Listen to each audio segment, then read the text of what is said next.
Hi friends, December മാസം ചെയ്യണമെന്ന് വിചാരിച്ചിരുന്ന ഒരു വീഡിയോ ആണ്. വളരെ ലേറ്റായിപ്പോയി. ഇപ്പോൾ ജാനുവരിയായി. എങ്കിലും ഡിസംബർ മാസത്തിൽ കുറേ അനുഭവങ്ങൾ ഉണ്ടായി.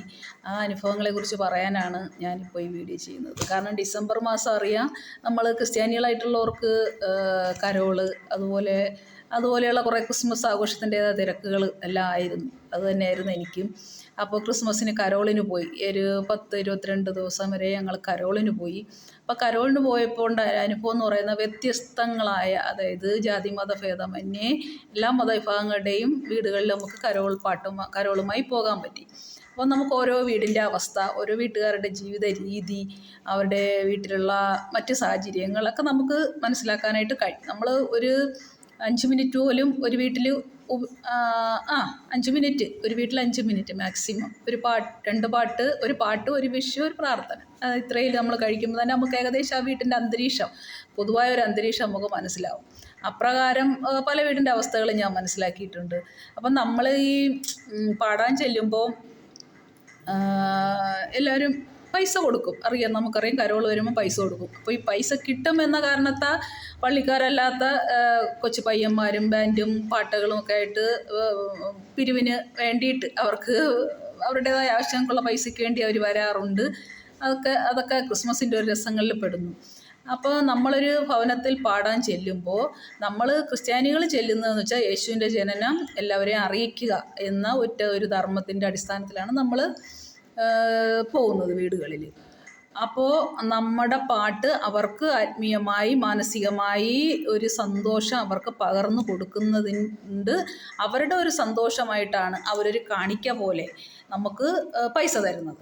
അതിപ്പോൾ നമ്മൾ അമ്പലത്തിൽ നിന്ന് പിരിവിന് വരുമ്പോൾ തന്നെ ക്രിസ്ത്യാനികളായാലും മുസ്ലിങ്ങളായാലും നമ്മുടെ കയ്യിൽ പൈസ ഉണ്ടെങ്കിൽ നമ്മൾ കൊടുക്കും. അതെന്തുകൊണ്ട് ഒരു ദൈവിക കാര്യം ആയതുകൊണ്ടാണ് നമ്മൾ കൊടുക്കുന്നത്. ദൈവിക കാര്യങ്ങളെ എല്ലാവരും ബഹുമാനിക്കുന്നതുകൊണ്ടും ഭയഭക്തിയോടെ കാണുന്നത് കൊണ്ടുമാണ് നമ്മളത് കൊടുക്കുന്നത്. അപ്പം അതിനൊരു പ്രത്യേകതയുണ്ട്. ആരും ഇല്ലെങ്കിലും കടമാച്ചെങ്കിലും കൊടുക്കും, ആരും മടക്കി അയക്കില്ല. അപ്പം ഞങ്ങളും ഇങ്ങനെ പാടാൻ ചെല്ലുമ്പോൾ ചിലപ്പോൾ ചില വീടുകളിൽ ഗൃഹനാഥൻ്റെ കയ്യിലേ പൈസ ഉണ്ടാവും. ഗൃഹനാഥൻ രാത്രി ജോലി കഴിഞ്ഞ് എത്തിയിട്ടുണ്ടാവില്ല. വീട്ടിലെ സ്ത്രീകളുടെ പൈസയില്ല. അവർ ഉദ്ദേശിക്കുന്ന രീതിയിൽ ഒരു എമൗണ്ട് തരാൻ നമ്മുടെ കൈവശം ഉണ്ടായിരിക്കില്ല, അവരുടെ കൈവശം ഉണ്ടായിരിക്കില്ല. അപ്പോൾ നമ്മൾ സ്ത്രീകളായതുകൊണ്ട് നമുക്കറിയാമല്ലോ വീട്ടിലെ അവസ്ഥ. ചിലപ്പോൾ വലിയ വീടായിരിക്കും, സമ്പന്നത ഉള്ള വീടായിരിക്കും. ചിലപ്പോൾ നമ്മൾ കയറി ചെല്ലുന്ന ടൈമിൽ ക്യാഷായിട്ട് എടുക്കാൻ അവരെ കാണില്ല. മിക്കവരുടെയും ഗൂഗിൾ പേയും അങ്ങനെ ചിലപ്പോൾ അതുപോലും ഇല്ലാത്തവരും കാണും.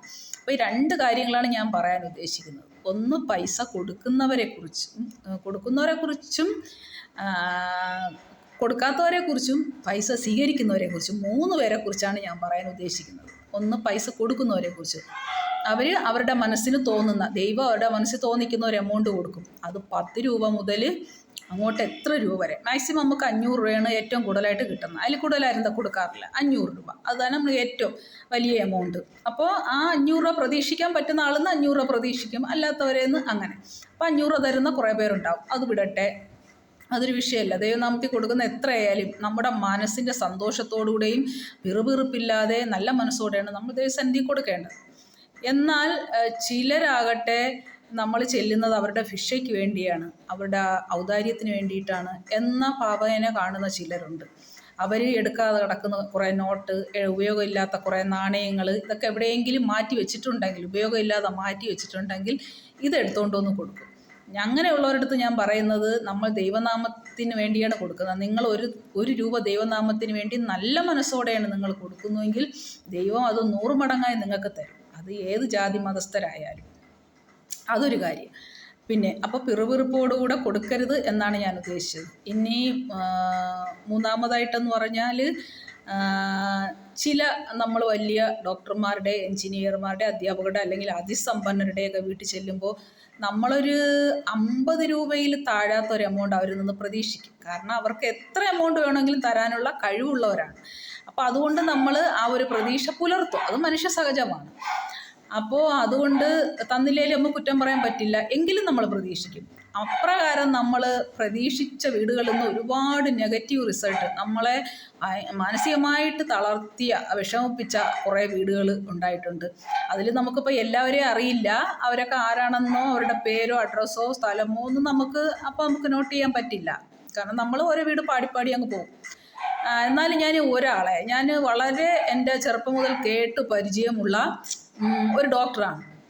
വളരെ ഫേമസ് ആയ ഒരു ഡോക്ടറാണ്, അതിസമ്പന്നനായ ഒരു ഡോക്ടറാണ്.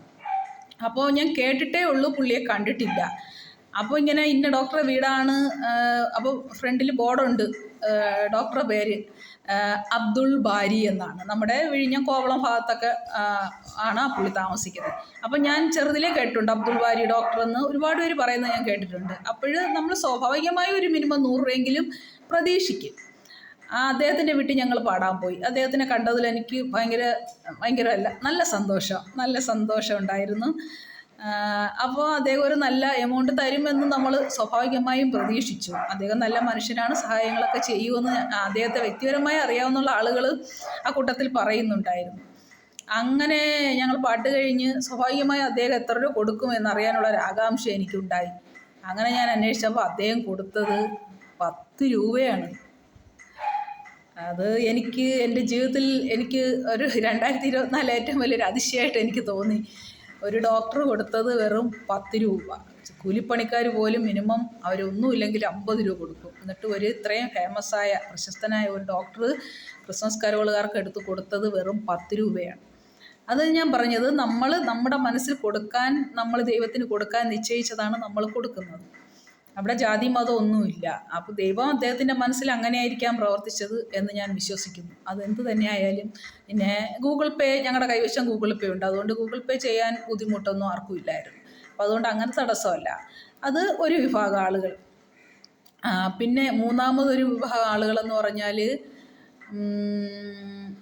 നമ്മൾ പാടിക്കഴിഞ്ഞാൽ നമുക്ക് പൈസ തരണം എന്ന് അറിയാമായിട്ടും അറിഞ്ഞുകൂടാതെ നിൽക്കുന്ന ചില ആളുകളുണ്ട്. അറിയില്ല എന്ന് ഭാവിക്കുന്ന ചില ആളുകളുണ്ട്. അവരോട് എനിക്ക് എന്ത് പറയണമെന്ന് അറിയില്ല. കാരണം ഇത് കാലാകാലങ്ങളായി നടക്കുന്ന ഒരു പ്രക്രിയയാണ്. അപ്പോൾ വീട്ടിലൊരാൾ വന്നാൽ നമ്മളൊരു ഗ്ലാസ് വെള്ളം കൊടുക്കും, അവർ സ്വീകരിക്കും എന്ന് പറയുന്നത് പോലെയാണ് കരോളുകാർ വരുമ്പം അവർ പാടിയത് കൊണ്ട് അതിൻ്റെ സന്തോഷമായിട്ട് നമ്മൾ എന്തെങ്കിലും ഒന്ന് അറിഞ്ഞു കൊടുക്കുക എന്ന് പറയുന്ന ഒരു രീതി. അപ്പോൾ ഇങ്ങനെ വെറൈറ്റി ആയിട്ടുള്ള ആളുകൾ ഉണ്ട്. ചിലപ്പോൾ ഒരു നല്ല ഭവനം പോലും ഇല്ല, ഒരു ചെറ്റ പോലെയുള്ള വീടുകളിൽ പോലും നമ്മൾ പ്രതീക്ഷിക്കാത്ത എമൗണ്ടൊക്കെ അവർ തന്നു കളയും. അങ്ങനെയും ഉണ്ട്. ഇനി ഞാൻ സ്വീകരിക്കുന്നവരോടാണ് ഒരു കാര്യം പറയാൻ ഉദ്ദേശിക്കുന്നത്. ചില വീടുകളിലുള്ള അവസ്ഥ കണ്ട് അവർ തന്നിട്ട് കരഞ്ഞു പോയവരുണ്ട്. അവരെന്തിന് കരഞ്ഞു എന്ന് എനിക്കറിയില്ല. സന്തോഷം കൊണ്ടാണോ അതോ അവരുടെ എന്തെങ്കിലും ആവശ്യത്തിന് വെച്ചിരുന്ന പൈസ എടുത്ത് നമുക്ക് തന്നതുകൊണ്ടാണോ എന്നറിയില്ല. അങ്ങനെ ചില വീടുകളിൽ തിരിച്ചും പൈസ കൊടുത്ത അനുഭവമുണ്ട്. ഇനി ഞാൻ വാങ്ങുന്നവരോട്, അതായത് നമ്മുടെ കൂട്ടത്തിൽ തന്നെ ഉള്ളവരോട് പറയാൻ ഉദ്ദേശിക്കുന്നു. ചില വീടുകളിൽ നിന്ന് പൈസ തരുമ്പോൾ ചിലപ്പോൾ 10 രൂപയായിരിക്കും, ചിലപ്പോൾ 20 രൂപയായിരിക്കും. അവർ സമ്പന്നത ഉള്ളവരായിരിക്കാം, ഇല്ലാത്തവരായിരിക്കാം. പക്ഷെ അപ്പോഴത്തെ ഒരു സാഹചര്യം, അപ്പോഴത്തെ ആ ടൈമിനാണ് വില. നമ്മളവിടെ ചെല്ലുന്ന 5 മിനിറ്റ് ടൈമിൽ അവരുടെ കയ്യിൽ എന്തുണ്ട്, അവർ നമുക്ക് തരാൻ അവരുടെ കയ്യിൽ അനുകൂലമായ ആ സമയം എത്രയുണ്ട് എന്നതനുസരിച്ചിരിക്കും ചിലർ നമുക്ക് പൈസ തരുന്നത്. അത് ചിലപ്പോൾ 10 രൂപയായിരിക്കും. അവർക്ക് തരാൻ അത്രയും അവരുടെ കൈവശം അപ്പോൾ ഉള്ളൂ. അപ്പോൾ സ്വീകരിക്കുന്ന നമ്മളത് സന്തോഷത്തോടെ സ്വീകരിക്കണം. 10 രൂപ ആയതുകൊണ്ട് നമ്മൾ അവരുടെ മുമ്പിൽ മുഖം കറുപ്പിക്കുന്നത് എന്നെ സംബന്ധിച്ചിടത്തോളം എനിക്കിഷ്ടമുള്ള ഒരു കാര്യമല്ല. കാരണം നമ്മൾ ദൈവത്തിൻ്റെ ജനനം ഘോഷിക്കാനാണ് ചെല്ലുന്നത്. അവർ പൈസ തന്നില്ലെങ്കിലും നമ്മുടെ കടമയാണ്, ക്രിസ്ത്യാനികളുടെ കടമയാണ് ക്രിസ്തുമസിന് കരോളുമായിട്ട് അവർ വീട്ടിൽ ചെല്ലുക എന്നുള്ളത്. അപ്പോൾ അവർ തരുന്നത് 10 രൂപയായാലും മുഖം കറുപ്പിക്കാതെ അവരുടെ വീട്ടിൽ പ്രസന്നതയായിട്ട് നിന്ന് ആ പാട്ട് കഴിഞ്ഞ് വരുന്നവരെ അവരുടെ മുമ്പിൽ സന്തോഷത്തോടുകൂടെ നിൽക്കേണ്ടതും അത് സ്വീകരിക്കേണ്ടതുമായ ഒരു കടമ ഓരോ ക്രിസ്ത്യാനിക്കും ഉണ്ട്. ഇത് ക്രിസ്മസ് കരോളിന് ഞാൻ കണ്ട ചില അനുഭവങ്ങളാണ്.